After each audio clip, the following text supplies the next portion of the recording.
आप ऐसा ही कर दीजिए कुछ। तो मैं जो क्वेश्चन आंसर की बात कर रहा था इसमें, तो इसकी जो क्वेश्चनिंग और आंसर मोड होता है, आपको थोड़ा अलर्ट रहना पड़ता है। जैसे लोकल एडमिनिस्ट्रेशन में भी आपको थोड़ा अलर्ट रहना होता है, क्योंकि आप कभी भी लोकल एडमिनिस्ट्रेशन को देखेंगे तो मैं बोलता हूँ कुरुक्षेत्र एक मैगजीन आती है ग्रामीण से जुड़ा हुआ जो, तो ग्रामीण डेवलपमेंट को लेकर के कुरुक्षेत्र काफी विस्तार से उसी काम के लिए है ही। कुछ योजना भी आप जानते होंगे। तो जो कुरुक्षेत्र है, जैसे स्थानीय प्रशासन को लेकर के कुरुक्षेत्र से जो जुड़ी मैगजीन है, उसके कुछ डेटा उटा आपको बड़ी मदद करते हैं। तो रिसेंट व्यू उसमें निकल आता है।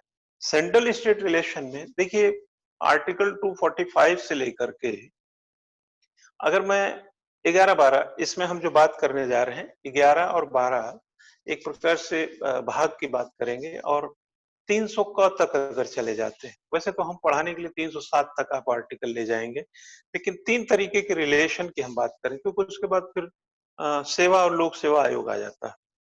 अगर हम 245 से लेकर के डिवाइड करें और डिफाइन करें, तो सबसे पहले आपको देखना होता है विधायी संबंध कैसा है, फिर देखना होता है कि आपका कार्यकारी संबंध कैसा होता है, फिर आपको देखना होता है कि किस तरीके का इसके साथ वित्तीय संबंध है। वित्तीय संबंध 12वें चैप्टर में बड़ा लंबा जाता है वो, तो उसका जो कैटेगराइजेशन करेंगे तो बड़ा आसान है, ऐसा नहीं है। यहीं पर 280 वगैरह में जाएंगे तो वित्त आयोग वगैरह की भी चर्चा होगी। तो जितने भी इसका देखो, कॉन्स्टिट्यूशन एक, जैसे मैं पहले से भी बताता है, एक नियम है, एक रूल है, रेगुलेशन है, लॉ है, और इसमें हमें अपना दिमाग कम लगाना होता है।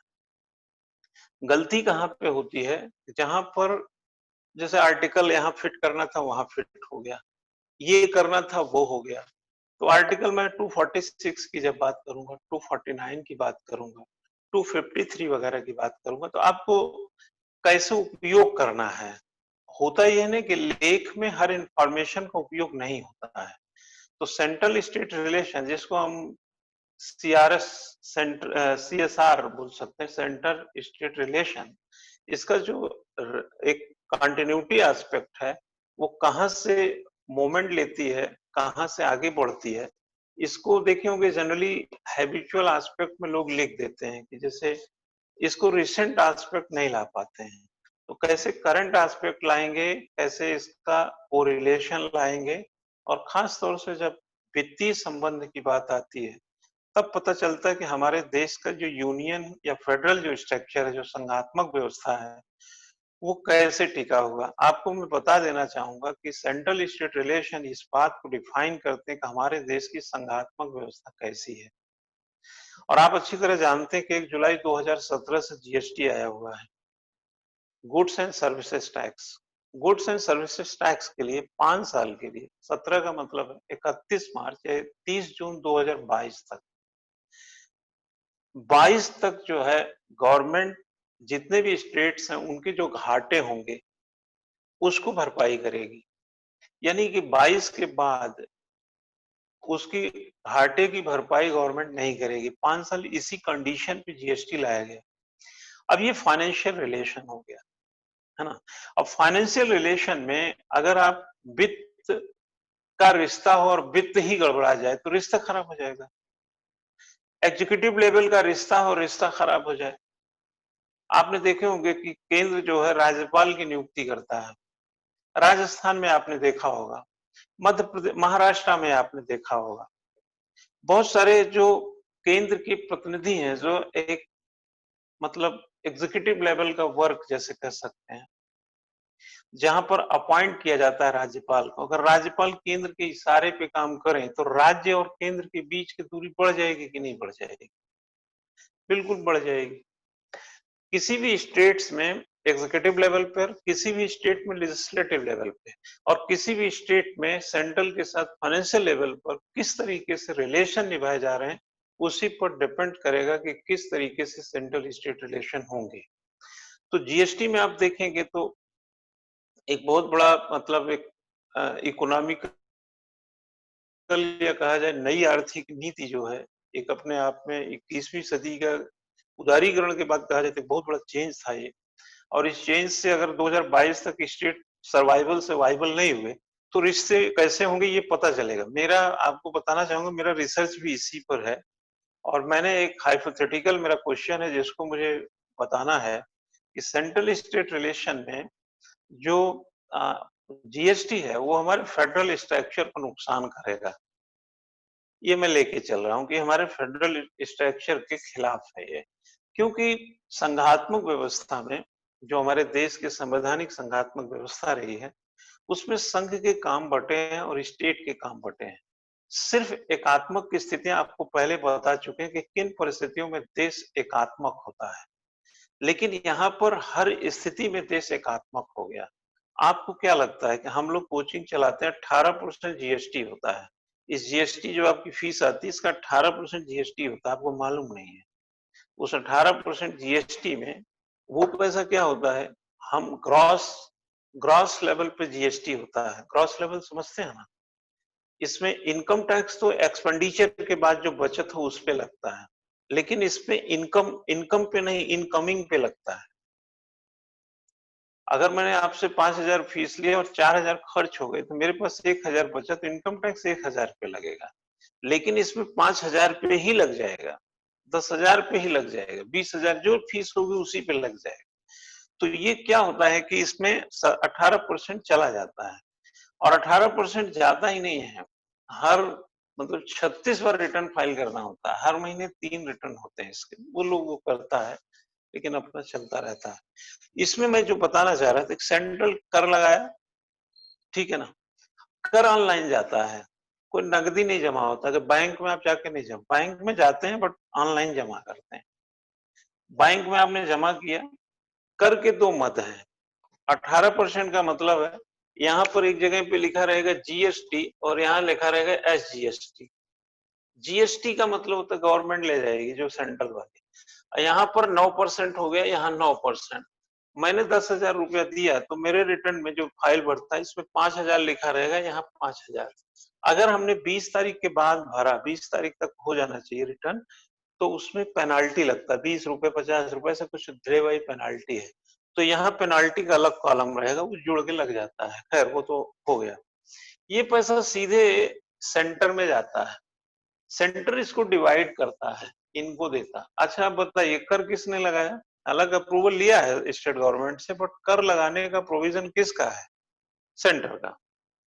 ठीक, सेंटर कर इनकम टैक्स पे लगाए या कह सकते हैं फीस लगा दे, ड्यूटी लगा दे, ये तो सेल टैक्स हो गया ना। इसका नाम ही है goods and services tax, GST.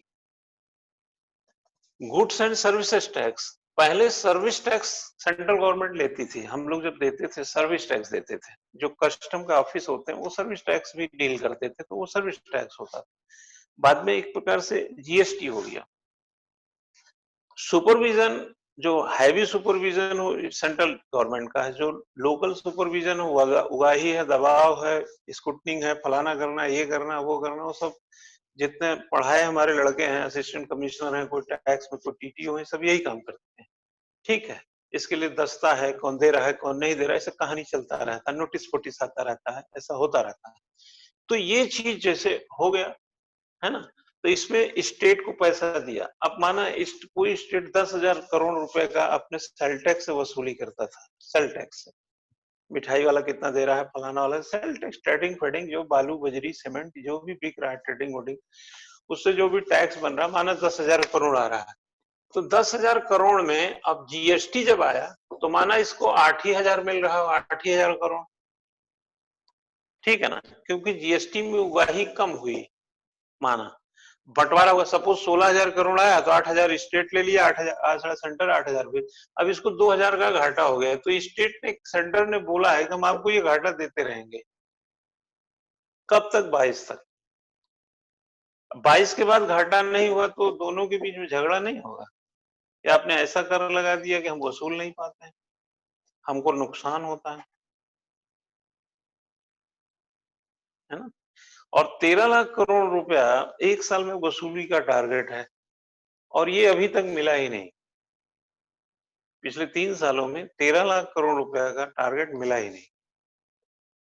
सबसे शुरू में जब जुलाई का टैक्स 17 का आया था, 95,000 करोड़ की वसूली हुई थी और ये जाते जाते 80,000 करोड़ तक आया है। 6 बार ऐसे अवसर आए हैं जब 1 लाख से ज्यादा वसूली हुई है और 3 सालों में जोड़ लेंगे तो करीब 36-37 बार ये टैक्स का महीना हो चुका है।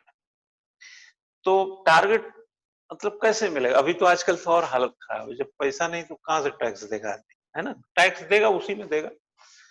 तो मैं यहाँ पे ये बताना चाह रहा था कि जो फाइनेंशियल सेंट्रल स्टेट रिलेशन है, वो काफी कहीं पर आप अपने रिश्ते नातों में देखिए सबसे ज्यादा झगड़ा किस बात पे है? पैसे पे है ना? पैसे पे है, रिश्ते पे थोड़ी है। रिश्ते पे है तो सबसे बढ़िया तो बाप से साथ संबंध होने चाहिए।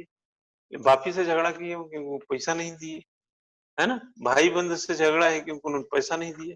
तो सेंट्रल स्टेट रिलेशन में सबसे ज्यादा झगड़ेलू अगर कोई चीज है तो वो फाइनेंशियल है। तो थोड़ा उसको समझेंगे हम लोग बारी बारी से। तो अभी हम 3 खाका खींच देते हैं, एक एक में आपको लेके चलते हैं और जिस तरीके का इसका सिचुएशनल एस्पेक्ट है और हम एक सहयोगात्मक संघवाद की ओर चलेंगे। देखिए, फेडरल हम लोग फेडरल नहीं है, यूनियन है, बट जो हमारा संघवाद जब बोलते हैं तो हिंदी में वो फेडरल ही हो जाता है। तो जो उसका सहयोगात्मक रवैया वही है। तो राज्य कोऑपरेट करें, स्टेट क्या करेंगे? स्टेट को कोऑपरेट करना है। लेकिन क्या स्टेट हर स्थिति में कोऑपरेट कर सकते हैं? हर स्थिति में कैसे कोऑपरेट कर लेंगे, है ना? लेकिन जैसे कई चीजों को ध्यान में रखा जाए तो ये चीजें भी हो सकती हैं। तो मैं यहाँ पर सबसे पहले हम भारतीय संघवाद इंडियन फेडरलिज्म के आपको याद दिलाएंगे, लिखाएंगे नहीं, बहुत बता चुके हैं। और उस फेडरलिज्म को ध्यान में रखेंगे तो सेंट्रल स्टेट रिलेशन को आपको समझने में टाइम नहीं लगेगा। क्योंकि अगर आप फेडरल नहीं समझ रहे हैं, है ना, अगर फेडरलिज्म को नहीं समझ पा रहे हैं तो सेंट्रल स्टेट रिलेशन में बहुत टाइम लगेगा समझने में। कोई टाइम नहीं लगेगा, आपको मैं पहले बता चुका हूं।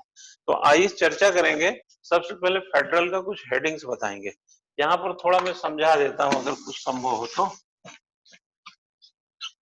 ये पहला लेक्चर है ना सेंट्रल स्टेट रिलेशन का, थोड़ा सा मूड बनाना पड़ता है ना। मूड बन जाएगा तो आपके लिए ठीक हो जाएगा। इसमें अगर केंद्र, पता नहीं आपको दिखेगा कि नहीं, राज्य संबंध में जाएंगे तो 3 लाइन खींच लिया करो। एक एक खाका ये हो गया, दूसरा ये हो गया और ये तीसरा हो जाएगा। यहाँ पर देखोगे तो विधायी संबंध मिलेगा, विधायी को अंग्रेजी में बोलते हैं लेजिस्लेटिव रिलेशन। यहाँ पर मिलेगा कार्यकारी, यानी कार्यकारी का मतलब हो गया एग्जीक्यूटिव रिलेशन। और यहाँ पर हो जाएगा वित्तीय, इसका मतलब फाइनेंशियल रिलेशन। ठीक है, इसी के भीतर के क्रूशियलनेस खोजेंगे, लेकिन किसके बीच खोज रहे हैं? केंद्र और राज्य के बीच में। केंद्र और राज्य के बीच में हमारा संविधान क्या कहता है? हमारा संविधान पहला आर्टिकल कहता है कि भारत राज्यों का संघ है। आर्टिकल 1 कहता है कि भारत राज्यों का संघ है, ठीक है ना। और एकात्मक की स्थिति में राज्य एक प्रकार से संघ की शक्ति जो है राज्यों पर निरूपित हो जाती है, लेकिन संघात्मक व्यवस्था में प्रशासनिक और कार्यकारी तौर पर राज्य स्वतंत्र है। और 8वीं अनुसूची में जाएंगे तो उसमें जो 7वीं अनुसूची में जाएंगे जो कार्यों का बंटवारा है, संघ सूची, राज्य सूची और समवर्ती सूची, उसे अपने दायरे में काम करेंगे। यानी कि सामान्य परिस्थितियों में ही भारत एक संघात्मक व्यवस्था की ओर जाता है, न कि विपरीत परिस्थितियों में। तो भारतीय संविधान का स्वरूप देखें तो संघात्मक है और बात स्पष्ट हो जाती है कि राज्यों का जो सह अस्तित्व है, राज्य जिस तरीके से संघ की पूर्ति करते हैं, यानी राज्यों का संघ ही भारत है, आर्टिकल 1 कहता है। लेकिन जो फेडरल एस्पेक्ट हमने कहा ना कि राज्यों को अलग होने का कोई अधिकार नहीं है, यहाँ कोई राज्य टूट नहीं सकता, अमेरिका में भी नहीं टूट सकता। फेडरल एस्पेक्ट में सिर्फ डिफरेंस यह है कि अमेरिका को वहां के 50 राज्यों ने बनाया, 50 राज्यों ने अमेरिका बनाया, यहाँ भारत ने 28 राज्य बनाए। फर्क कितना है कि आप किसी की स्कूटर पे बैठ के गए थे या अपने स्कूटर पे किसी को लेके गए थे, इतने का अंतर है, गए दोनों थे। तो एक यूनियन हो जाता है, एक फेडरल हो जाता है। अगर आप गए थे तो यूनियन बनाया था, अगर वो आए थे तो आप फेडरल हो गए थे, संघ उनके साथ जुड़ गए थे, संघात्मक। ऐसे 50 स्टेट जुड़ करके अमेरिका बना दिया, ऐसे हमने सारे रियासतों को जोड़कर भारत बना दिया। तो उल्टा हम गए थे, वो आए थे। ठीक है, तो हम अगर इसका इंट्रोडक्टरी एस्पेक्ट में जाएं तो एक हेडिंग जो बनता है, सबसे पहले मैं हेडिंग बता रहा हूं, आपको पुरानी बात याद आ जाएगी। लिखिएगा इंडियन फेडरलिज्म। इंडियन फेडरलिज्म में लिखिएगा संघवाद, भारतीय संघवाद। लिखिएगा क्या होता है। मैं यहां पर बोला ना फेडरलिज्म नहीं है, बट हम यूनियन है, लेकिन हम आगे क्यों ये लिखा रहे हैं बताएंगे। एक लाइन लिखिएगा, सबसे पहले लिखिए कि भारतीय संघ का शरीर भले ही संघात्मक हो, भारतीय संघ का, इंडियन यूनियन का संघ भले, शरीर भले ही संघात्मक हो, मगर इसकी आत्मा एकात्मक है। शरीर भले ही संघात्मक हो, बट इसकी आत्मा एक है। ठीक है, और भारतीय संघ के लक्षण इस प्रकार देख सकते हैं। भारतीय संघ में जो लक्षण वो मैं बता रहा हूं, करेक्टर उसका बता रहा हूं। सबसे पहला दिमाग में रखिए कि द्वैध शासन प्रणाली है। यहां पे लिखिएगा द्वैध शासन प्रणाली। ठीक है, ड्यूल गवर्नमेंट सिस्टम है। और ये ड्यूल गवर्नमेंट सिस्टम अगर क्वेश्चन कभी पूछता है कि द्वैध शासन प्रणाली भारत में कब आई थी, तो 1919 के भारत शासन अधिनियम में आई थी, अंग्रेजों के काल में। आगे है शक्तियों का विभाजन। ठीक है ना, शक्तियों का विभाजन ध्यान रखना बच्चा, शक्तियों का विभाजन किया गया, शक्तियों का सेपरेशन नहीं किया गया। पावर को डिवाइड किया गया, पावर को सेपरेट नहीं किया गया। क्लियर कर लेना, यही फर्क हो जाता है। यूनियन में जो हमारा फेडरलिज्म है उसमें हम शक्तियों का डिवीजन करते हैं। सारी शक्तियां, मतलब कहने का मतलब है शक्तियों को सेपरेट नहीं करते। जैसे दो भाई जो होते हैं अपना अपना नहाते हैं, अपना अपना कपड़ा पहनते हैं, अपना अपना जाते आते हैं, सब ये शक्तियों का विभाजन है कि तुम क्या करोगे, तुम क्या करोगे। सेपरेशन नहीं है, सेपरेट नहीं है, मतलब मकान एक ही है, सेपरेट नहीं है। अलग अलग काम हो सकता है, अलग अलग डिवीजन हो सकता है कामों का, शक्ति का। तुम अपने बच्चों पे धौंस जमा सकते हो, अपनी पत्नी से पूछ सकते हो तुम कहां जा रही हो, तुमको कहां जाना है तुम डिसाइड कर सकते हो। इसका ये मतलब नहीं है कि तुम कुआं में कूदने जा रहे हो तो तुम्हारा बड़ा भाई तुम्हारे चिचुरा पकड़ के खींचेगा नहीं। शक्ति का विभाजन के मतलब नहीं सेपरेट हो गया है वो। दैट रघुआ कहां घूम रहा है बे, चल। यानी कहने का मतलब कि शक्ति का विभाजन है, सेपरेशन नहीं है। ठीक है, क्लियर हो गए होंगे। Not a separation, that is a division. शक्तियों का विभाजन कैसे हुआ है, संघ सूची, राज्य सूची और समवर्ती सूची। ध्यान रखना, राज्य सूची के विषय पर भी संघ कानून बना सकता। अगर सेपरेट होता ना ये, तो संघ कानून नहीं बना पाता। सेपरेट नहीं है, डिवीजन है, कानून इसीलिए बना लेता। आर्टिकल 249 और 246 वगैरह की परिस्थिति 250 और भी चर्चा करेंगे तो आपको आइडिया देंगे, है ना। राज्य अगर दो या अधिक राज्य कह दे तो वो राज्य सूची में कानून बना देता है। इमरजेंसी लगा हो, राष्ट्रपति शासन लगा हो, तो राज्य सूची में कानून बना देता है, बनता है ना। इस तरीके से सारी कहानी है। नहीं, 352, 356, 360 वगैरह की चर्चा में कुछ बातें बताई होंगी, तो आप देखेंगे कि यहाँ पर कहीं ना कहीं संघ सुपरसीड कर जाता है। और ऐसे में जो संघ की एक प्रकार से द्वैध शासन सिस्टम में जो प्रशासनिक स्वायत्तता है वो भी कम हो जाती। ठीक है ना। आगे लिखित संविधान आपको लिखाया होगा, लिखित संविधान डिटेल नहीं कर रहे हैं, आपको याद दिला रहे हैं भाई। अभी रोल में जाना है तो कैसे लेके जाएंगे आप, तो थोड़ा सा समझो ना इसको। संविधान की सर्वोच्चता, लिखित संविधान है, संविधान की सर्वोच्चता है। संघीय न्यायालय व्यवस्था, ठीक है, ये हमारा संघीय न्यायालय व्यवस्था आज लिख लो। बाकी हम वहां संघवाद में बहुत बताए हैं, ठीक है ना, वहां से जोड़ लेना। ठीक, तो ये है हमारा एक प्रकार से इंडिया का यूनियन, मतलब कैसा फेडरल सिस्टम है जो हमारा। अब अगर हम कोऑपरेटिव फेडरल सिस्टम की बात करें सहयोगात्मक संघवाद के, तो वो क्या है? तो एक हेडिंग बनाइए, कोऑपरेटिव फेडरलिज्म, सहयोगात्मक संघवाद की बात कर रहे हैं। जब ये सारा चीज समझ जाएंगे तो केंद्र राज्य संबंध में भी घुस ही जाएंगे इसमें।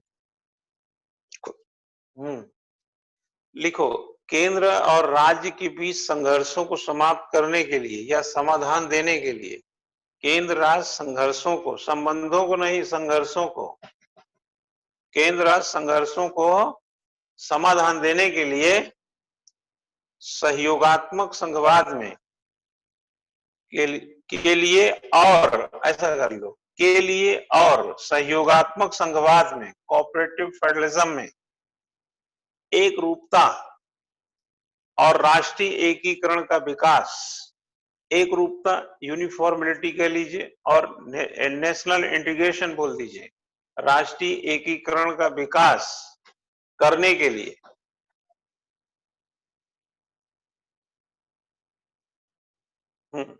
ऑस्ट्रेलियाई संविधान का अनुसरण किया गया।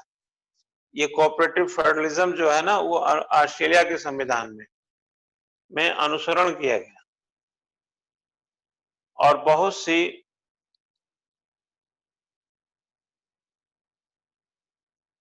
बातें वहां से जुड़ती हैं, जिससे कि हमारा कोऑपरेटिव जो फेडरल स्ट्रक्चर है वो प्राप्त होता है। यूनियन का एक अच्छा उदाहरण आप कह सकते हैं भारत को, तो फेडरलिज्म का एक अच्छा उदाहरण कह सकते हैं अमेरिका को। अब कोऑपरेटिव फेडरलिज्म की बात करें तो आप ऑस्ट्रेलिया को उदाहरण दे सकते हैं। ठीक है, संविधान के महत्वपूर्ण प्रावधान क्या हैं? प्रोविजन ऑफ, लिख लीजिए, important provision of the constitution.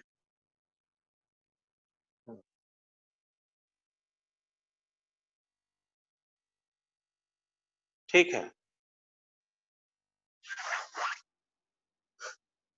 लिखेगा आर्टिकल 263 कहता है के तहत, लिख लीजिए, के अंतर्गत, आर्टिकल 263 के अंतर्गत राष्ट्रपति, चलो, के अंतर्गत संविधान राष्ट्रपति को यह अधिकार देता है, इंडियन कॉन्स्टिट्यूशन राष्ट्रपति को यह पावर देता है कि वह केंद्र और राज्य के बीच, कि वह केंद्र और राज्य के बीच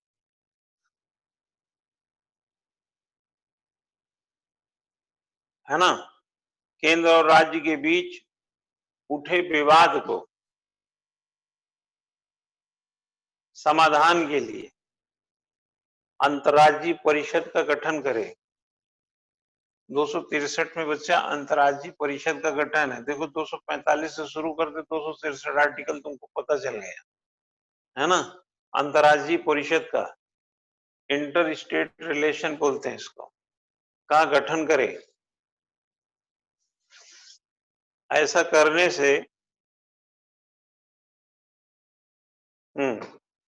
दोनों के बीच न्यायिक प्रक्रिया से नहीं गुजरना पड़ेगा। जो जुडिशरी प्रोसीडिंग है, प्रोसीडिंग बोलेंगे आप, उससे नहीं गुजरना पड़ेगा। जुडिशियल जो प्रोसेस, उससे नहीं जाएंगे, ये काउंसिल हल निकाल देगी, समाधान निकाल देगी। लिखो, जून 1990 में राष्ट्रपति द्वारा अंतर्राज्यीय परिषद का औपचारिक रूप से गठन किया गया था, जून 90s में, है ना। 40, करीब 50 था, तो 40 साल के बाद इसका गठन किया गया।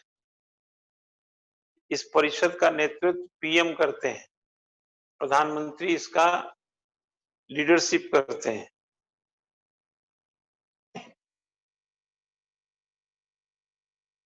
ठीक है।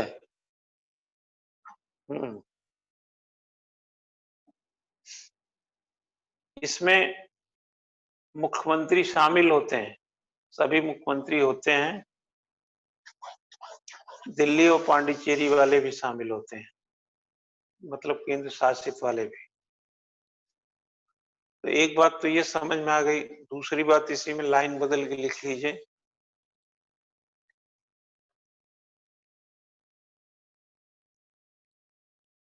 ठीक है।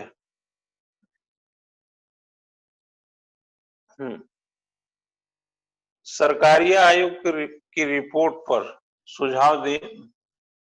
सरकारी आयोग की रिपोर्ट पर 1996 में एक उप समिति गठित की गई। सरकारी आयोग की रिपोर्ट बच्चा 1987 में आई थी, सेंट्रल स्टेट रिलेशन से जुड़ी हुई है ना। तो उसी आयोग की रिपोर्ट को ध्यान में रखकर 1996 में एक उप समिति बनाई गई, सब कमेटी बनाई गई कि क्या उस कमेटी यानी कि सरकारी आयोग की जो सिफारिश उसको किस नजर से देखा जाए, क्योंकि जो कमीशन है, कमेटीज हैं, गवर्नमेंट को एडमिनिस्ट्रेटिव रिफॉर्म के पॉइंट ऑफ व्यू से टाइम टू टाइम सजेशंस देते रहते हैं, लेकिन ये डिपेंड्स ऑन कि गवर्नमेंट उसमें से क्या लेना चाहती है और गवर्नमेंट कितना लेना चाहती है। तो उसको एक और भी सब एक कमेटी बना दिया कि तुम बताओ कि इसमें जैसे होता ना कि टीकाएं लिखी जाती थी, जैसे महाभारत इतना बड़ा कौन पढ़ेगा, तो महाभारत में से ही एक भारत निकाल दो, मतलब छोटा सा, ताकि लोग आसानी से समझ जाएं, है ना। जैसे किताब में से गाइड बना दी जाती है, गाइड में से आप पढ़ के नोट्स बना लेते हैं, तो सब इजी गोइंग हो जाता है। तो आयोग बना। अब आयोग में से क्या काम की चीज है, क्योंकि आयोग जो है उस समय का एक मैकेनिज्म एस्पेक्ट था, 1983 में गठित हुआ था। 1987 में सरकारिया रणजीत सिंह सरकारिया के नाम से कमीशन है, उन्होंने रिपोर्ट दिया। अब रिपोर्ट तो दे दिया आपने, उस समय गवर्नमेंट ने क्या अमल किया, बट 1996 आते आते अगर गवर्नमेंट को लगा कि सरकारी आयोग से क्या कुछ लेना चाहिए, तो एक सब कमेटी बना दिया। उस सब कमेटी का काम है कि सब ये चीज ले सकते हैं, क्योंकि टाइम टू टाइम रिलीवेंस खत्म हो जाते हैं। जैसे 1966 टू 1970 जो फर्स्ट एडमिनिस्ट्रेटिव कमीशन आया था, अब अगर उसकी 500 से ज्यादा सिफारिशों को अगर आप सोचे कि आज इम्प्लीमेंट करें, तो 70 से लेकर अब तक के बीच में जो 50 साल का फासला है, इसने मात्र से ही वो सारी सिफारिशें रिलेवेंसिव हो गई होंगी।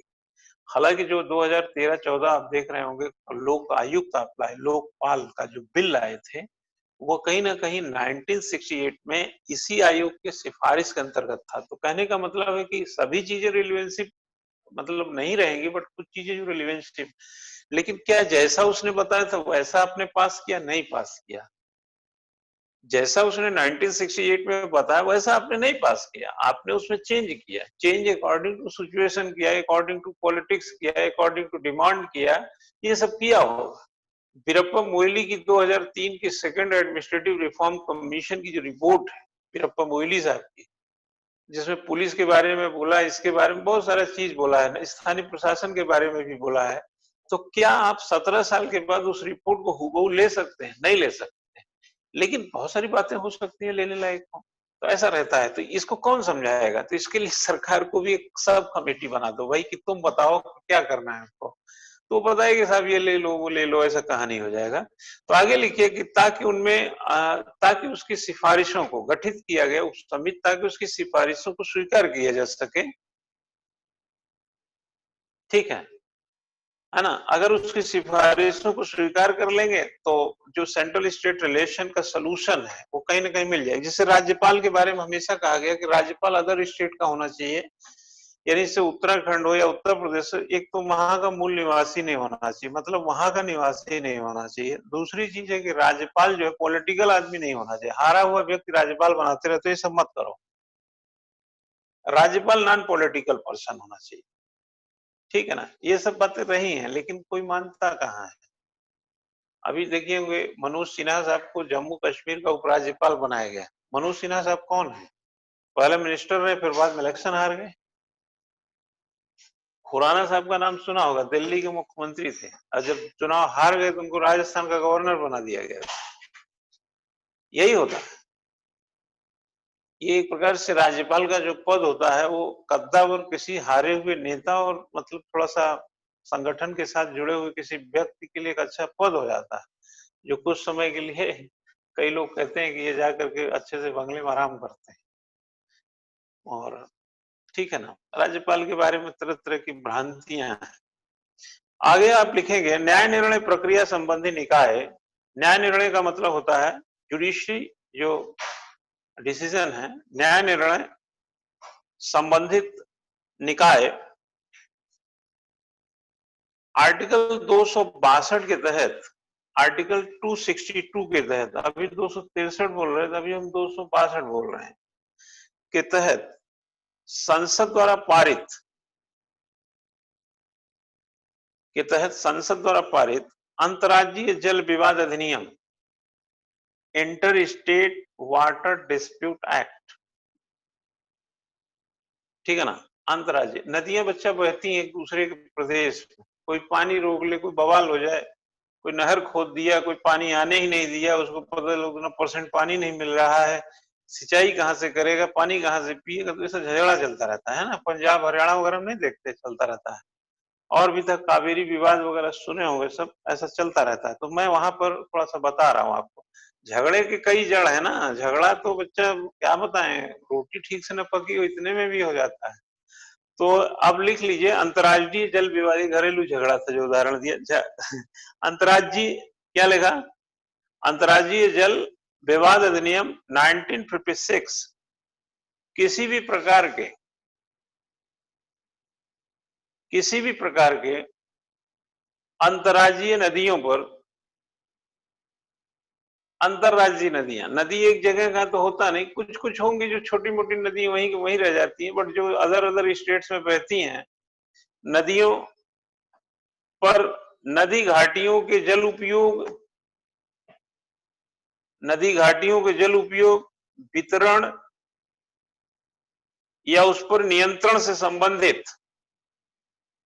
या उससे नियंत्रण से संबंधित विवाद या शिकायत पर निर्णय करेगा।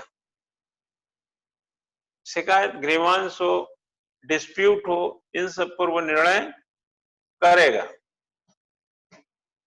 ठीक है। ओके, ये समझ में आ गया ना। अब देखो ऐसे से समझ में आएगा आपको। हम आपको पता है क्या बताने लगे, हमने क्या बताने लगे, सबसे पहले विधायी संबंध है, फिर कार्यकारी होता है, फिर वित्तीय होता है। मैं आपको मूड बता रहा हूं, सेंट्रल स्टेट रिलेशन में एक जो मूड कैसे बनता है पढ़ने का, वो बता रहे हैं। नेक्स्ट लिखिएगा, आर्टिकल 261, 63 हो गया, 62 हो गया, अभी 61 है। विधान करता है कि, यानी प्रोविजन देता है कि किसी राज्य के सिविल न्यायालय, किसी भी स्टेट के सिविल जो कोर्ट हैं द्वारा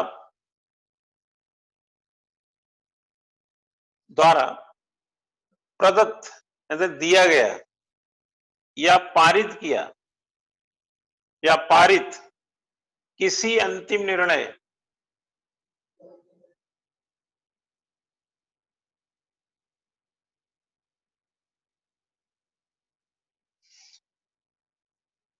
किसी अंतिम निर्णय का क्रियान्वयन दूसरे राज्यों में भी किया जा सकेगा।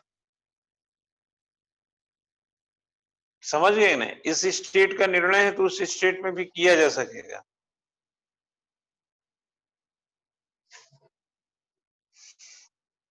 यदि वह ऐसा नहीं चाहे,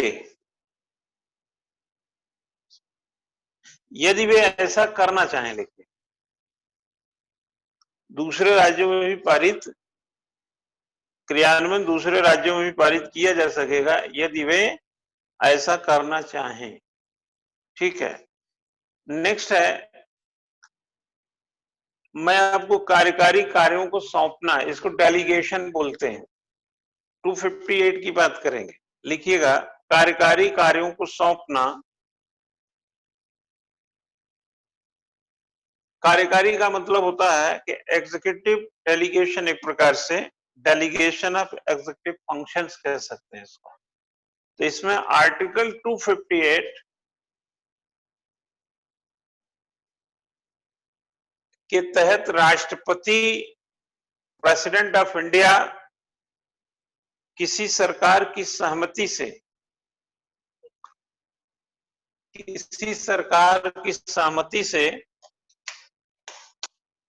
ठीक है, किसी सरकार की सहमति से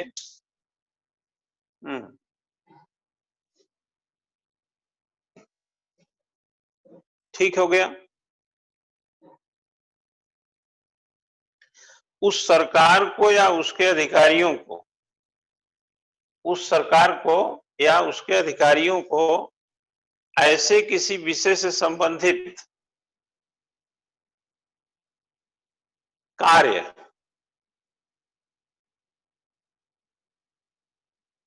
विषय से संबंधित कार्य जिन पर संघ की कार्यपालिका शक्ति का विस्तार है, जिस पर यूनियन जो है, जो सेंटर है, उसके एग्जीक्यूटिव पावर का एक्सटेंशन है, विस्तार है। ठीक है। सशर्त या बिना शर्त सौंप सकता है, कंडीशन या नॉन कंडीशन या कंडीशनल सौंप सकता है उसको। शर्त, सशर्त या बिना शर्त सौंप सकता है। आर्टिकल 258 क में भी किसी राज्य का राज्यपाल, वहां राष्ट्रपति या राज्यपाल है, 258 क के अनुसार किसी राज्य का राज्यपाल भारत सरकार की सहमति से, गवर्नमेंट ऑफ इंडिया के एक प्रकार से उसके मानने से, अप्रूवल से, किसी राज्य का राज्यपाल भारत सरकार की सहमति से उस सरकार को या उसके अधिकारियों को, उस सरकार को या उसके अधिकारियों को ऐसे किसी विषय में, सेम टू सेम है, ऐसे किसी विषय में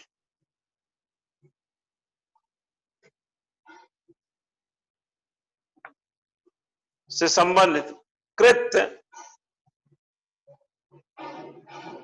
जिन पर उस राज्य की कार्यपालिका शक्ति का विस्तार, जिन पर उस राज्य की, सेम लाइन है, आर्टिकल बदला है, राज्यपाल हो गए और राष्ट्रपति थे, राज्य की कार्यपालिका शक्ति का विस्तार है, शर्त या बिना शर्त सौंप सकेगा। सशर्त कंडीशन दे सकता है, नॉन कंडीशन। डेलीगेशन हमेशा conditional and non conditional approach लेते हैं। कंडीशंस ये होता है, जैसे मैंने आपको कहा कि ये 100 रुपए पकड़िए, जो मेरा काम था सब्जी लाने का, तो मैंने वो काम आपको दे दिया। लेकिन जिसने हमसे मंगाया है वो हम ही से पूछेगा, आपसे, आपको क्या मालूम कि उससे क्या मतलब, उसको क्या मालूम आप किससे मंगा लिए। तो मैं उसको कंडीशन दे सकता हूं कि तुम जो है ये लेना, ऐसे लेना, इस तरीके का लेना, एक कंडीशन लगा के ले और 10 मिनट में आ जाना। एक होता है यार तुम जाओ यार थोड़ा कुछ सब्जी उब्जी ले आओ, देख लेना जो तुमको ठीक लगे। अब वो 100 रुपया कैसे खर्च करता है वो नॉन कंडीशनल है, और हमने 10 मिनट में बोला भी नहीं तो हो सकता आधा घंटा में आए। ठीक है ना। लेकिन कहा जाता है कि डेलीगेशन का डेलीगेशन नहीं किया जाता है, डेलीगेशन का डेलीगेशन नहीं होना चाहिए। कल आप अफसर बनेंगे तो बहुत सारे तकनीकी काम आपको नहीं आएंगे, क्योंकि कई लोग टेक्निकल ग्राउंड के नहीं है, टेक्निकल काम भी उनको हो सकता है, मिलेगा। तो आप अपने अधीनस्थ में से जो आपका सबऑर्डिनेट होगा उसमें देखेंगे वो बीटेक किया हुआ, उसको थोड़ा नॉलेज है इसका, वो एमएससी या फिजिक्स में या केमिस्ट्री में या मैथ में या ऐसा ऐसा ऐसा देखेंगे। अरे संजीव जी सर, यार तुम बीटेक हो ना? हाँ सर। ओके ओके, ये फाइल लो जरा देखो तुम इसमें क्या है, और ध्यान रखना कि इसको फाइल को ठीक से पढ़ो और हमको कल शाम तक ये लेटर में लिखा है क्या करना है, इसकी एक रिपोर्ट बना के हमको दे देना। अब वो इंजीनियरिंग का या पुल का कोई भी, मतलब कोई कहानी थी वो लेके गया। अब ये क्या हुआ कि उसने कहा कि आप रिपोर्ट बना कल शाम तक के देना, एक कंडीशन दे दिया कि शाम तक देना, और उसमें ये भी कहा कि कोई दिक्कत आएगी तो उससे पूछ लेना। यानी एक कंडीशन ये दिया कि तुम मनमानी नहीं कर सकते, कोई दिक्कत आए मेरे पास आओ। ठीक है, दे के चला गया। अब आप चले गए अपने वहां टेबल पे लेकर, अब आप ये सोचें कि आप अपने अधीनस्थ को डेलीगेट कर दें, तो ये नहीं कर सकते। आप डेलीगेटेड वर्क को डेलीगेट नहीं कर सकते। ये approach administrative point of view से सही नहीं मानी जाती। अब जो अधिकारी है उनका, जिन्होंने आपको ये काम दिया है, वो जानता है ना कि फाइल तो वो ज्वाइंट सेक्रेटरी वो है उनके पास थी। अब उनको क्या मालूम कि अपने सेक्रेटरी उसको अंडर सेक्रेटरी को भेज दिया है वो फाइल। तो अंडर सेक्रेटरी जब कल लेके आएगा, या है ना, तो उससे कहेंगे भैया हाँ सर हो गया, हाँ देख लिया, हाँ ठीक है चलो ओके। अब जब ज्वाइंट सेक्रेटरी अपने सेक्रेटरी को देगा, या एडिशनल सेक्रेटरी जो भी होगा, अतिरिक्त सचिव जो है, विशेष सचिव, उसको जमा कर दिया, तो वो सारी लाइबिलिटी उसकी है जिसको काम दिया गया था, ना कि उसकी है जिसको डेलीगेट किया था।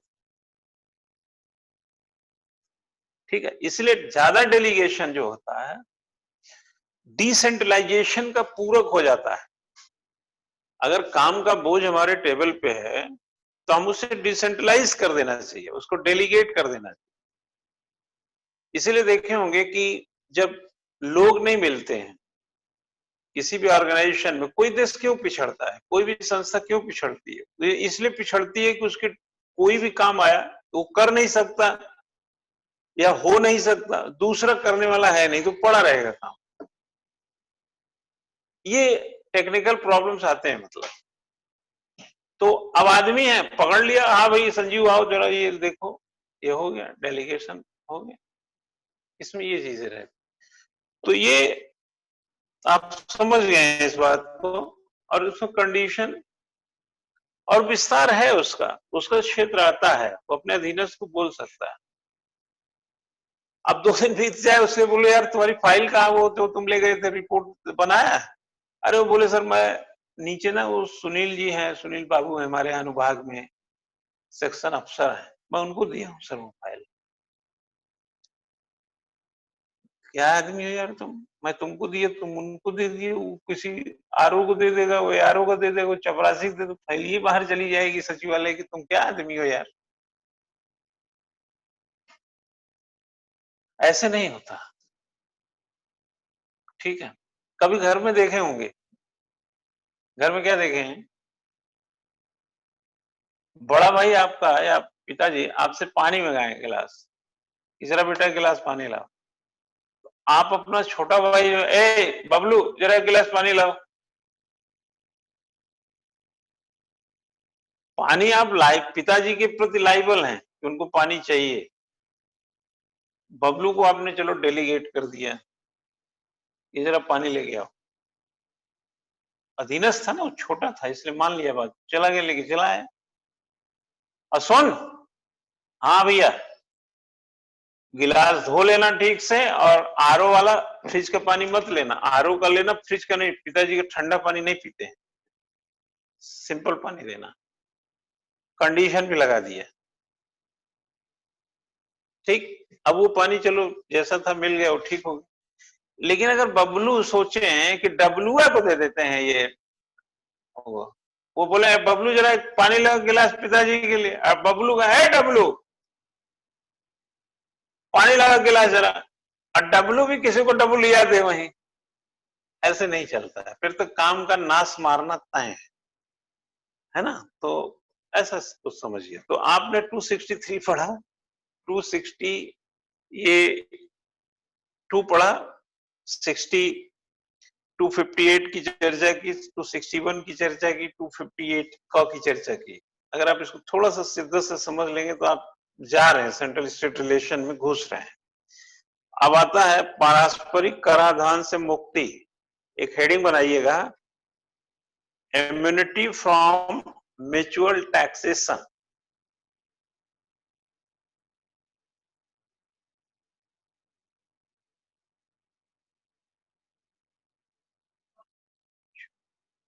आर्टिकल 285 में चले गए, फाइनेंस रिलेशन में चले गए। अभी ये लास्ट लिख लीजिए, फिर हम वर्गीकरण में आ जाएंगे, क्लासिफिकेशन स्टेट्स के। अब इसके बाद बात करेंगे तो आपका चक्षुआ थोड़ा खुला रहेगा। ठीक है ना, चक्षु खोलना पड़ता है ना, पहले पेज खोलवा, जब पेज नहीं खुलता है ना तो उसमें मिट्टी के तेल भी डाल दिया जाता है, जंग लगा रहता है तो उसको फिर खोलना आसान हो जाता है। लिखिए 285 के अनुसार संघीय संपत्ति यूनियन का जो एसेट्स, सरकारी कंपनियों की संपत्ति, सरकारी कंपनियों की संपत्ति मतलब गवर्नमेंट कंपनीज के एसेट्स, या सांविधिक निगमों,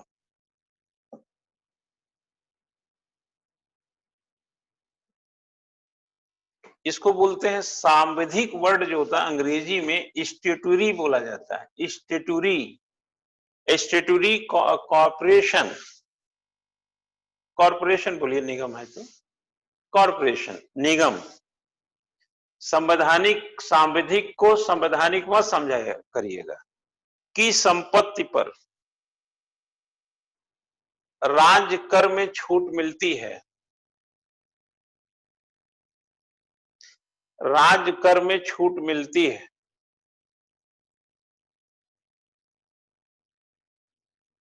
ठीक है, अब जैसे आप इनकम टैक्स का दफ्तर बनाइए, है ना, तो वहां के एसेट पे जो टैक्स लगेगा वो नहीं लगेगा। रेलवे स्टेशन कहाँ बने होते हैं? हाँ, रेलवे स्टेशन तो किसी के यहाँ बने ही होते हैं ना, किसी स्टेट। बिजली उजली जो देते हैं, जो सेस लगता है, वो सबसे छूट मिल सकती है। आप यही स्टेट को छूट देगा, यही उसको छूट देगा। पढ़िए जरा आगे, लिखिए, यदि संसद ने कानून द्वारा कोई अन्य व्यवस्था न दी हो तो, यदि संसद द्वारा अन्य व्यवस्था न दी गई हो तो, कुछ बीच में संशोधन न किया गया हो तो, संविधान में जो लिखा वो बता रहे हैं। ठीक है ना, संशोधन कर देंगे वैसा होने लगेगा। आर्टिकल 289 के तहत राज्य की संपत्ति पर, वहां संघ की संपत्ति ना, यहाँ राज्य की संपत्ति हो गई। 285 संघ हो गया, 289 राज्य हो गया, कि संपत्ति पर संघीय कर व्यवस्था द्वारा छूट दी जाती है।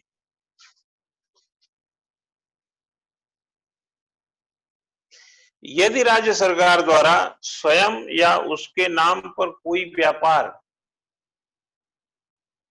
यदि राज्य सरकार द्वारा स्वयं या उसके नाम पर कोई व्यापार न किया जाता हो,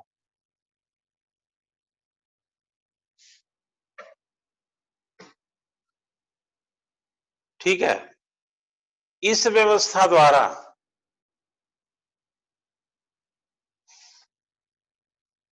न केवल संघ राज्य के बीच, यूनियन और स्टेट के बीच अनावश्यक विवाद से बचा जाता है, बिना मतलब का डिस्प्यूट से बचा जाता है, बल्कि दोनों के बीच सहयोग की भावना विकसित होती। आप एक पुल बना दीजिए, हम कार लेके जाए 10 रुपया ले लीजिए, और एक हम पुलिया बना दें, आप साइकिल लेके आए हम 5 रुपया ले लेंगे, छोड़ो यार, तुम आओ तुम जाओ, खत्म। आपसी सद्भाव रहेगा ना।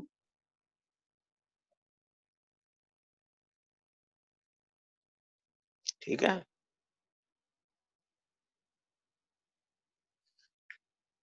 ये थोड़ा मैं समझाने के लिए कर दिया हूं, और इससे आपको थोड़ा सा कुछ संविधान के महत्वपूर्ण वो प्रावधान, अगर एग्जाम में आ जाए कि संविधान के उन महत्वपूर्ण प्रावधानों की चर्चा कीजिए जिससे सेंट्रल स्टेट रिलेशन को समझने का या समझाने का एक अवसर छुपा हुआ है, तो आप यही बात कहेंगे।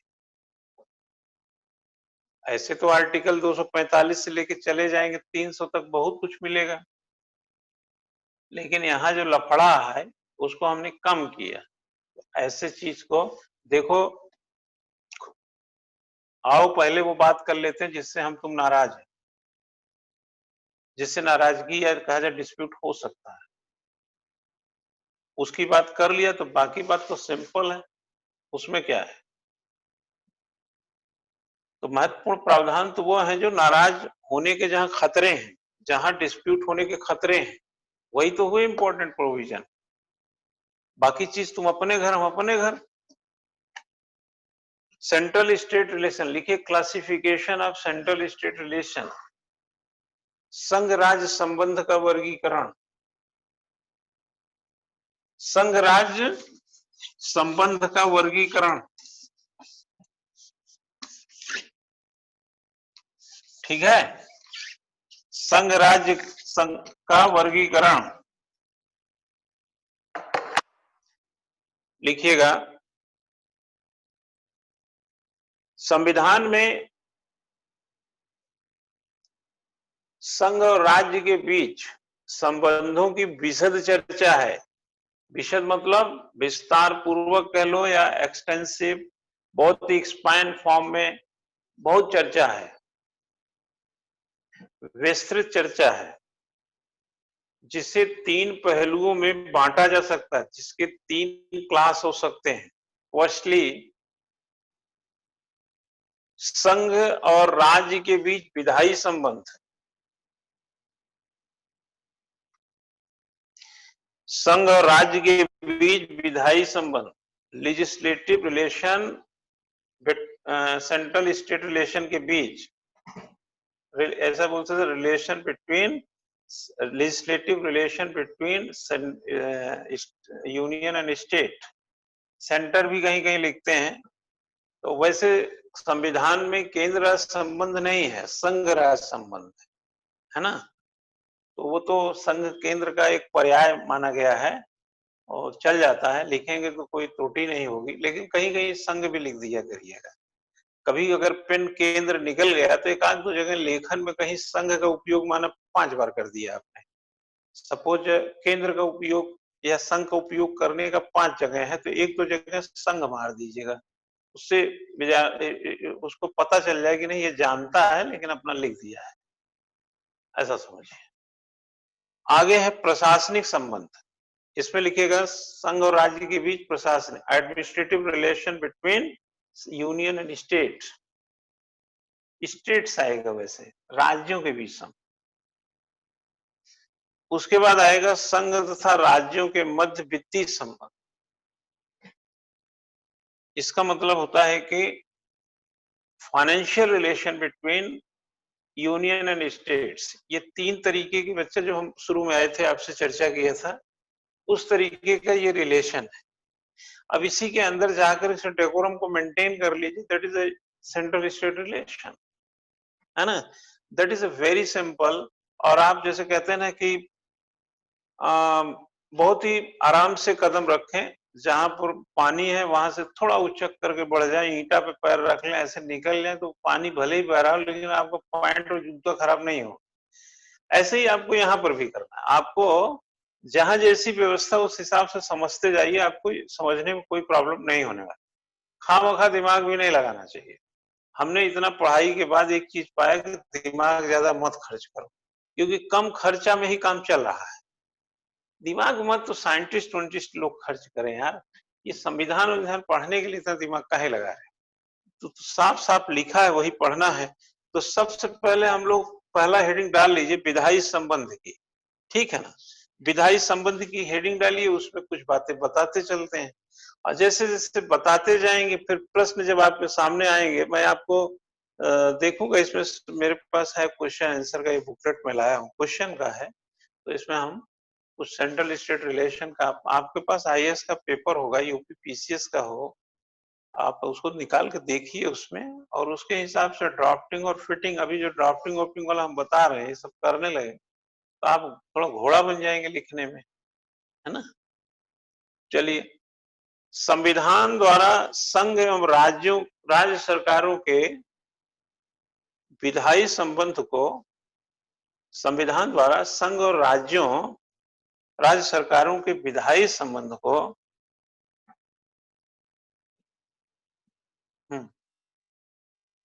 परिभाषित भी किया गया है और उनके क्षेत्रों का विभाजन भी किया गया है, डिफाइन भी किया गया है और डिवाइड भी किया गया है।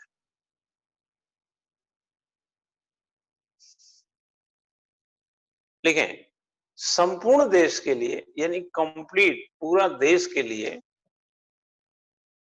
विधि के शासन की बात कही गई, रूल ऑफ लॉ की बात कही गई, डायसी का कानून, रूल ऑफ लॉ की बात कही गई है। ठीक है, इसका अर्थ लिखो, इसका अर्थ है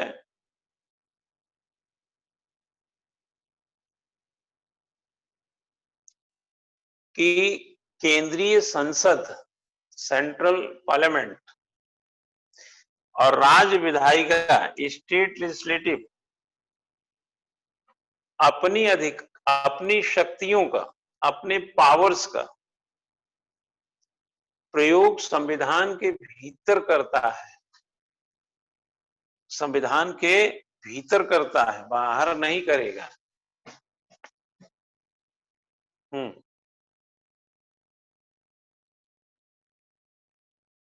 लिखें, 17 अगस्त 2011 को, आज 17 अगस्त, आज से ठीक 9 साल पहले, ऐसा संयोग कम मिलता है कि जिस दिन पढ़ा रहे हो वही तारीख हो। आज 17 अगस्त है और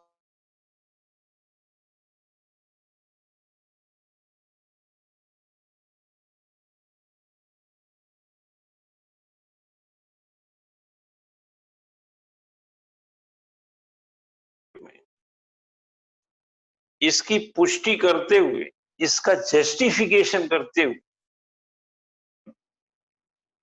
निर्धारित किया कि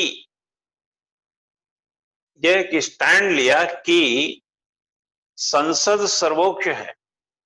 क्या बोला कि पार्लियामेंट इज अ सुप्रीम, संसद सर्वोच्च है।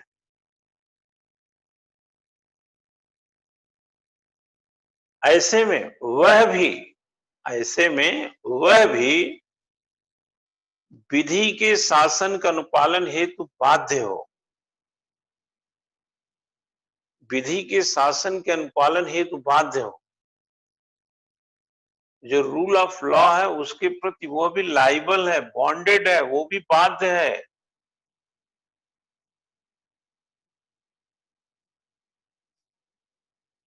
ठीक है, ठीक है, थोड़ा किस नजरिए से कहा, क्या कहना चाह रहे हैं आप, समझ गए हैं। लाइन को बदलेंगे और जरा बड़ी मस्त बातें लिखाता हूं आपको, लिखिए जरा। संघ और राज्य संबंधों के, संघ और राज्य के संबंधों को केवल 2 बिंदुओं से समझ सकते हैं, मात्र 2 बिंदुओं से समझा जा सकता है। लिख लीजिए, मात्र 2 बिंदुओं से समझा जा सकता है। हल्का करो। पहला, विस्तार की दृष्टि से विधायी संबंध, एक्सटेंसिव व्यू से विधायी संबंध। ठीक। दूसरा, विस्तार की दृष्टि से, लाइन वही रहेगी, केंद्र राज्य के बीच विधायी संबंध, सेंट्रल स्टेट के बीच लेजिस्लेटिव रिलेशन। अब इसी दो को खोलेंगे पोलेंगे, ठीक है ना। पहला वाला थोड़ा समझिए, फिर दूसरे में आते हैं। दूसरा में ए बी सी डी कर देंगे, एनी बडी कैन डांस, खेल खत्म, तेरी ऐसी की तैसी। इसी दो में रहस्य छुपा हुआ विधायी संबंध का पट से लीजिए, एक लाइन लिखो, पहला वाला, इस बिंदु का अर्थ है, विस्तार की दृष्टि से विधायी संबंध में लिखो, इस बिंदु का अर्थ, इस पॉइंट का क्या मीनिंग है। अर्थ है केंद्र राज्य सरकार, केंद्र और राज्य सरकार अपने अपने क्षेत्राधिकार में, अपने अपने जुडिक्शन में विधि बनाने के लिए स्वतंत्र है। लॉ बना सकते हैं, तुम विधानमंडल में बनाओ, मैं संसद में बनाता हूं, किसी का क्या लेना देना।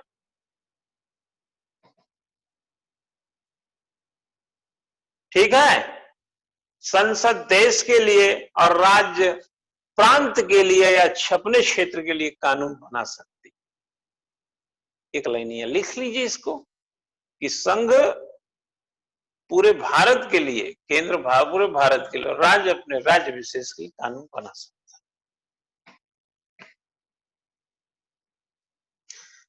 ठीक है, तो जहां पर जिसकी जमीन है वहां तक अपनी जमीन को फैला सकता है। भारत की जमीन पूरे भू राजनीतिक क्षेत्र के जर्रे जर्रे पे, और राज्य बस बाबू बस यही है तुम्हारी सीमा, जो जहां पर है उतने।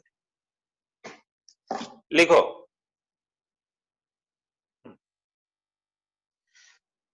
संसद द्वारा बनाई गई विधि केवल राज्य क्षेत्रों में नहीं, बल्कि विश्व के किसी भी हिस्से में निवास करने वाले भारतीय नागरिक या एसेट्स पर लागू होगी। एसेट्स पर संपत्तियां हिंदी में लागू होगी। ठीक है, पर लागू होगी। समझ में आ गया? आगे इस संदर्भ में एक दूसरा स्पष्टीकरण कि संसद की विधायी शक्ति परिपूर्ण शक्ति है, इससे बड़ी शक्ति नहीं है देश, परिपूर्ण।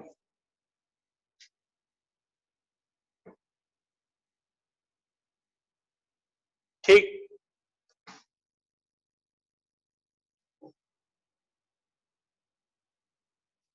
लिखें, विधानमंडल को संविधान में जो ये मिला है, इनको मंडल में भूतलक्षी और भविष्यलक्षी दोनों प्रकार की विधि बनाने की शक्ति प्राप्त हो। भूतलक्षी समझ रहे हैं ना, पास्ट फ्यूचर दोनों का। अब एक उदाहरण मैं देता हूं, पहले लिख लीजिए फिर देता हूं। भूतलक्षी और भविष्यलक्षी दोनों को बनाना। अभी इसी 2-4 दिन पहले सुप्रीम कोर्ट ने एक आदेश दिया है। आदेश दिया कि पिता की संपत्ति में बेटियों का हक होगा। पढ़े होंगे, नहीं पढ़े ढूंढ लेना बच्चा, वैसे तो पढ़ना चाहिए तुमको। और यह बात 2005 से लागू किया है। 2020 है, 2005 में भी अगर कोई मामला है तो वो वहां से इंप्लीमेंट किया है। तो भूतलक्षी भविष्यलक्षी। आपको दूसरा एग्जांपल एक देते हैं, एग्जीक्यूटिव निर्णय है। जब प्रधानमंत्री मोदी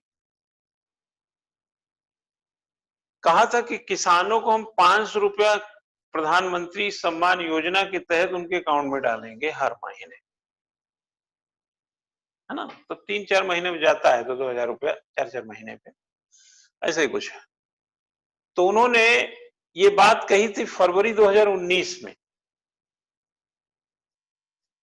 और जबकि इसको लागू किया था दिसंबर 2018 से।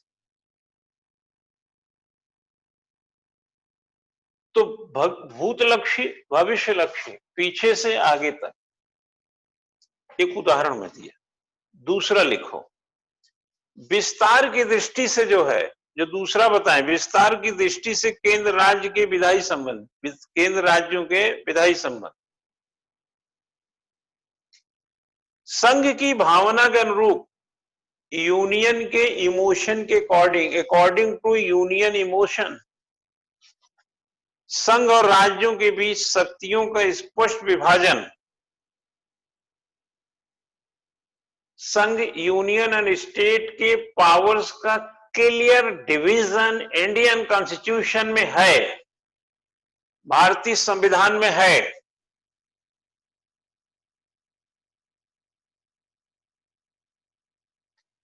ठीक, इसके लिए 3 सूचियां हैं जो 7वीं अनुसूची में है। इसके लिए 3 सूचियां, 3 शेड्यूल्ड हैं जो 7वीं वाली में है। 8वीं पता नहीं काहे चढ़ा है दिमाग। 8वीं में भाषा है चेला, पता नहीं क्यों। 5 सितंबर आ रहा है, क्या है, पखवाड़ा चलेगा हिंदी उर्दी का। है? तो लिखो, संघ सूची, राज्य सूची, समवर्ती सूची, एक और लिख लो अवशिष्ट सूची।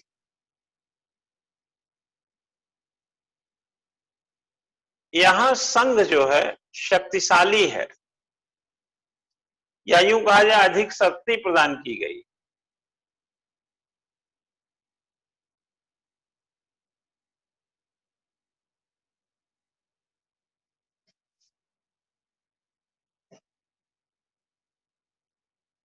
अब देखो ऐसा है, संघ सूची में 97 विषय जो हैं उसमें संघ तो बनाता ही अपना खेल करता ही है। समवर्ती सूची में भी दोनों मिलके काम करते हैं। अभी राज्य हम छोड़ रहे हैं, राज्य तो राज्य का हो गया। संघ में संघ का पूरा विषय संघ बनाएगा कानून, ठीक।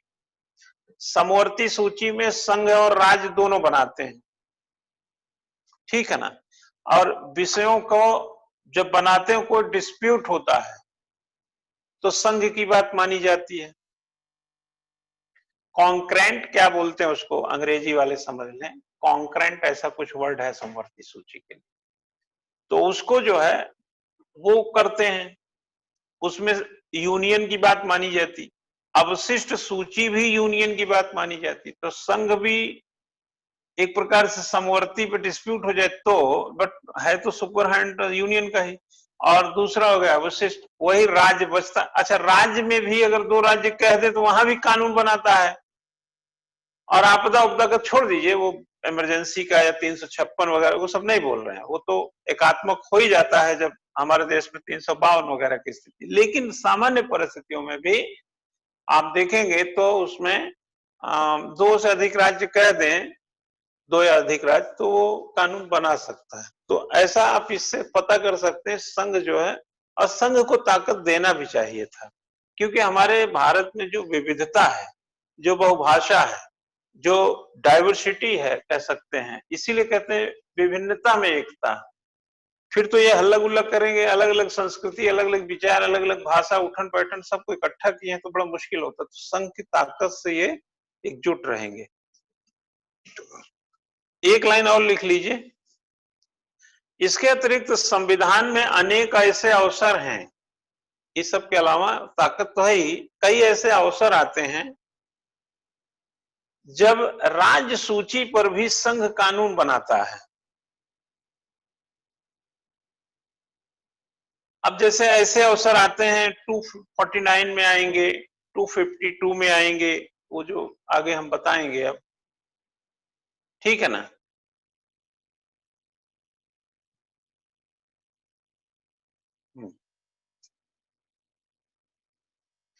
अब मैं कुछ आर्टिकल आपको लिखा रहा है, इसको आप घर पे पढ़िएगा और डिटेल हम करेंगे, बट अब पढ़िएगा। तो सबसे पहले लिखिएगा आर्टिकल 249, 252, 253,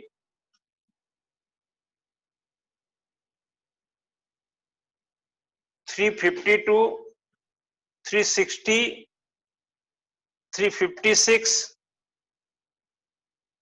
आर्टिकल 200।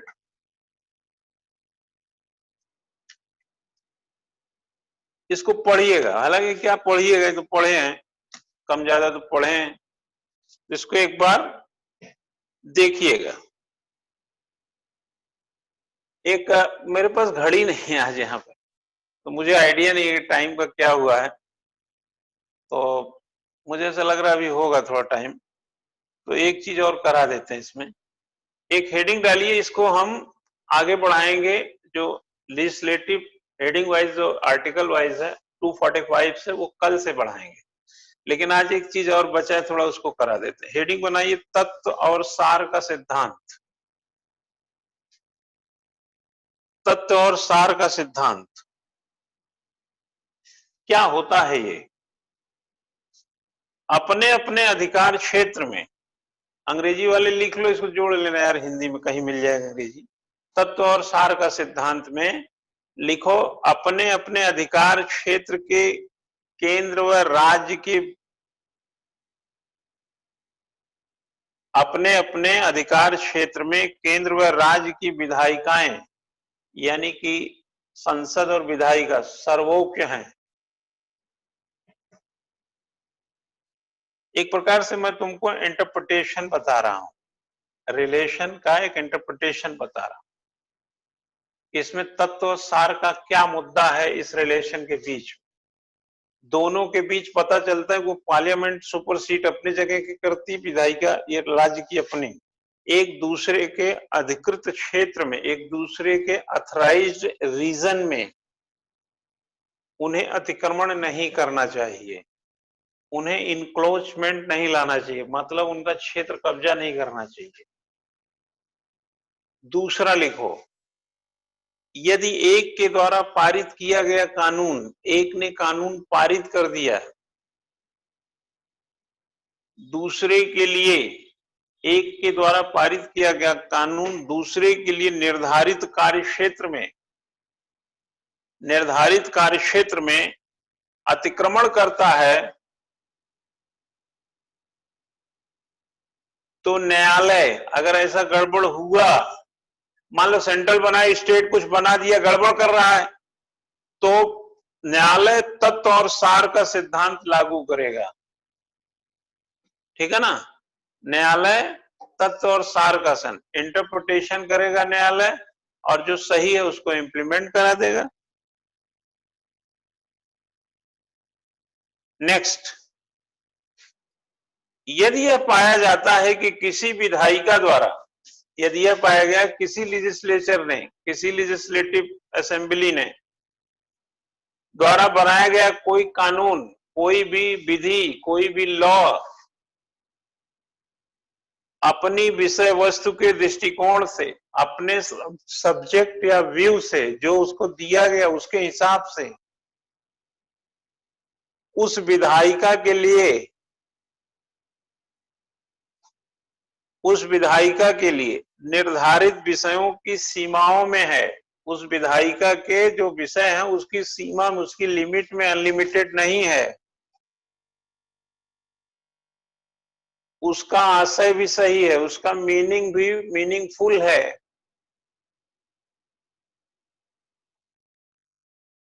तो वह कंप्लीटली लीगल होगा, वह कंप्लीटली यानी संपूर्ण रूप से वैध माना जाएगा।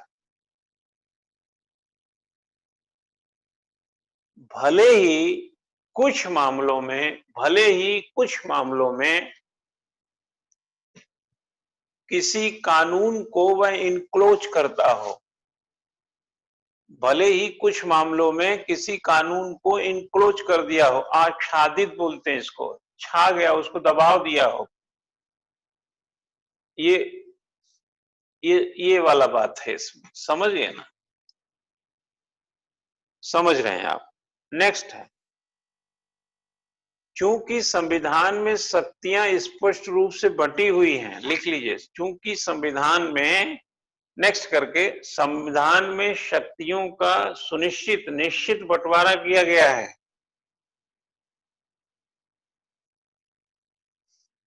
ठीक है, ऐसे में किसी भी प्रावधान की, किसी भी प्रोविजन की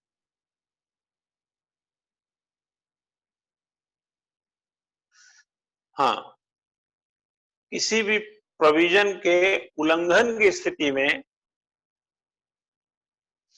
यह सिद्धांत लागू हो जाएगा। सब कुछ लिखा है तो आप वो नहीं करेंगे।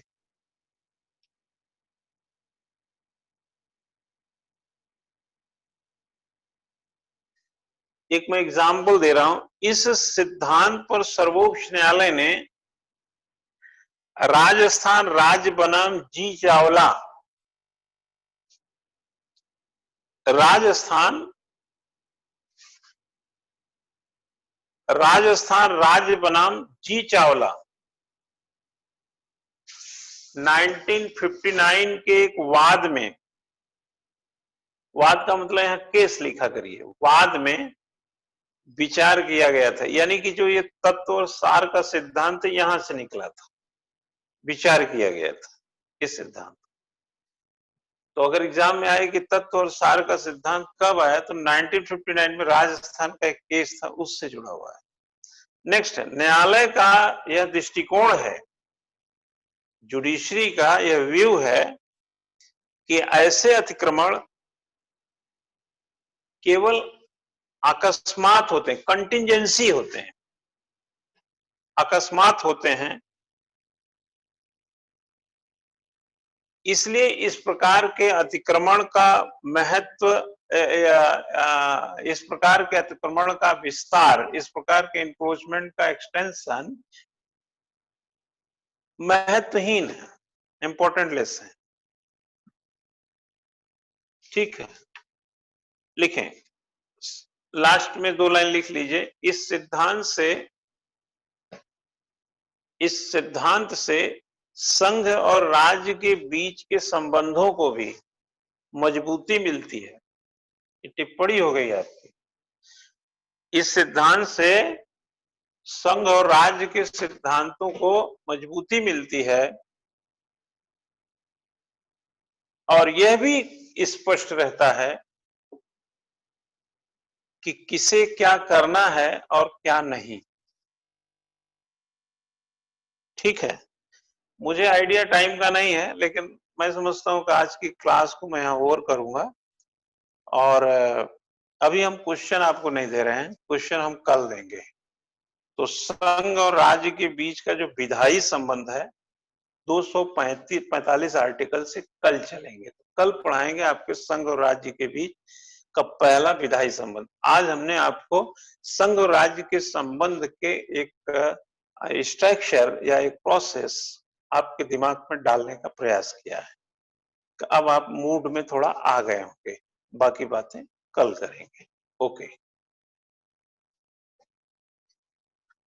पता नहीं, हम समझ नहीं पा रहे हैं, आजकल रिकॉर्डिंग दिखती नहीं हिमांशु जी, है ना? क्लास ओवर कर रहे हैं अब, टाइम का आइडिया नहीं चला, 2-4 मिनट अप डाउन होगा तो मुझे नहीं मालूम। ठीक है,